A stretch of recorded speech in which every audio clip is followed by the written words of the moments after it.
stone wall to the east coast. Along this line, Marine troops face the concentrated fire of Japanese artillery, which has been the most effective yet encountered in any Pacific operation.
Here, our armored units must operate over terrain that is tactically advantageous to the Japanese.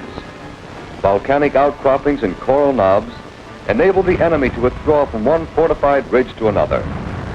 His cliffside emplacements and observation points command most of the negotiable terrain, comprising a stubborn rat-hole defense system which must be probed and overcome point to point.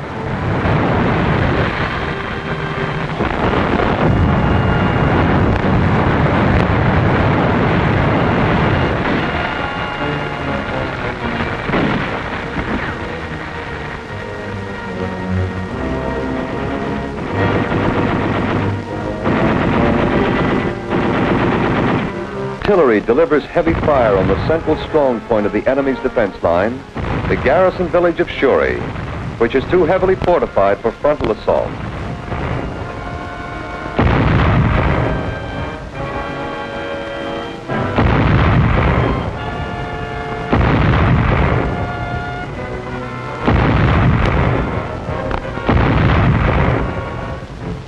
Seasonal rains persisting for weeks force curtailment of our artillery action due to the difficulty in maintaining ammunition supply.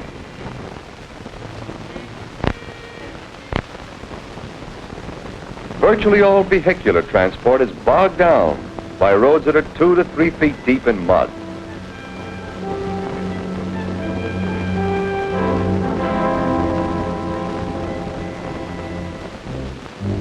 As the rain continues, many organizations manage to maintain at least a minimum of supply by manhandling small units of food, ammunition, and parts up to the forward area.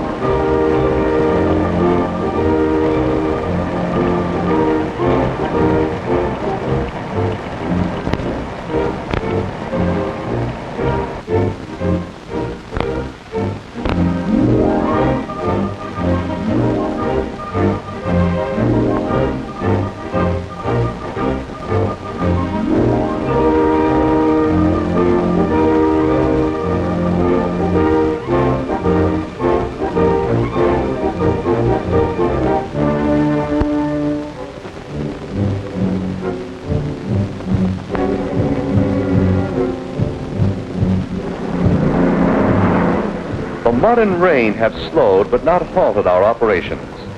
And where there's no other means of supply, delivery is made by regular parachute airdrops. With the main road west of Shuri severely damaged by shell fire and apparently rendered impassable by weeks of rain, the Japanese have withdrawn most of their strength to the eastern side of Shuri to thwart a possible flanking movement from that direction. However, a Marine unit proceeding without heavy support through the ravines and gullies succeeds in breaking the light western flank, opening the way for a successful reduction of the fortress.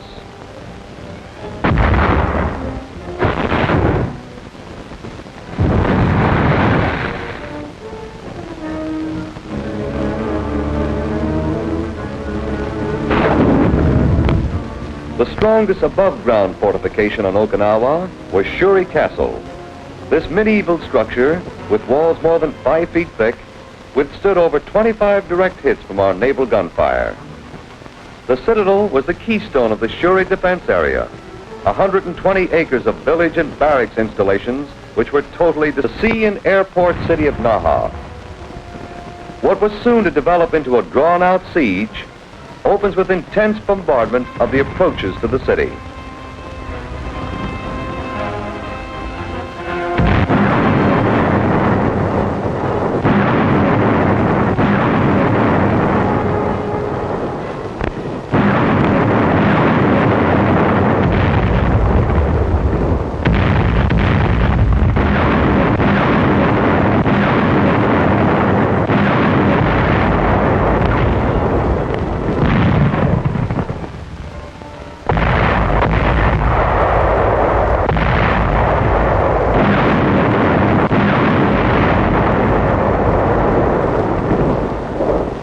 Advanced Marine units penetrating deep into the outlying suburbs of Naha engage in enemy patrol.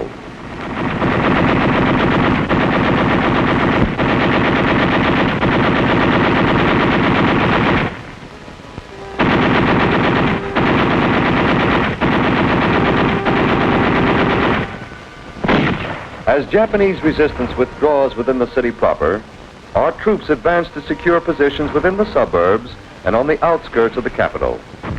We are denied entry into the downtown districts by the mud flats of the Asato River and the effective observation and fire of the Japanese artillery.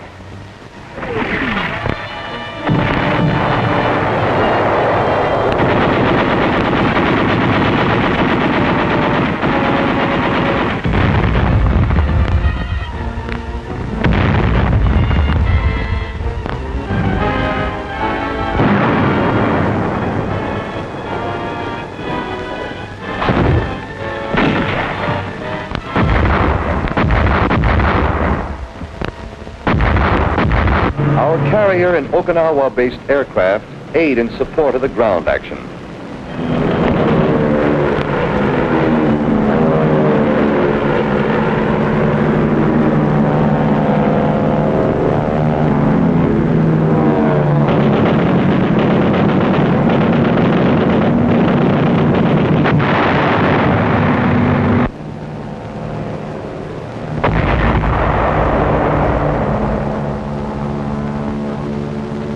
Offshore, supporting units of our fleet execute fire missions against the Naha area.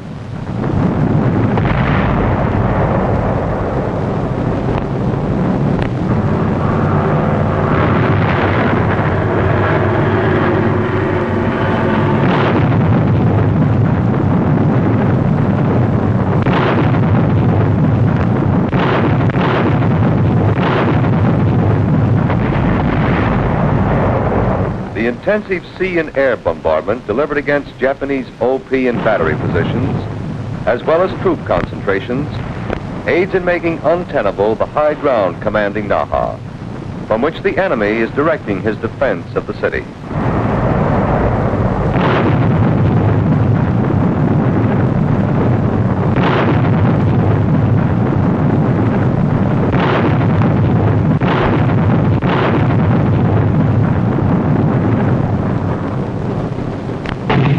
Ashore, against stubborn one-step-at-a-time withdrawal, our troops fight their way through the suburban perimeter of the island capital.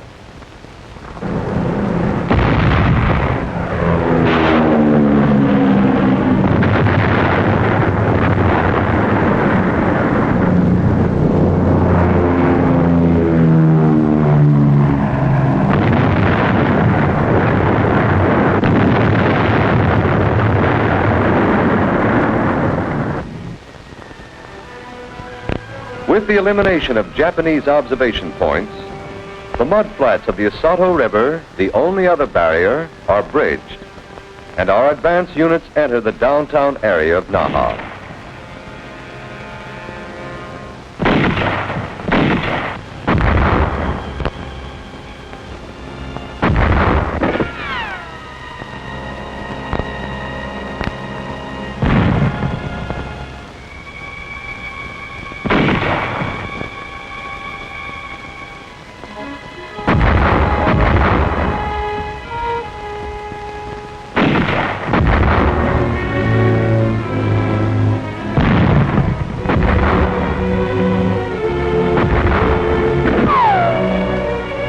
Cautious, house-to-house, street-by-street investigation of the city finds only scattered pockets of last-ditch defenders.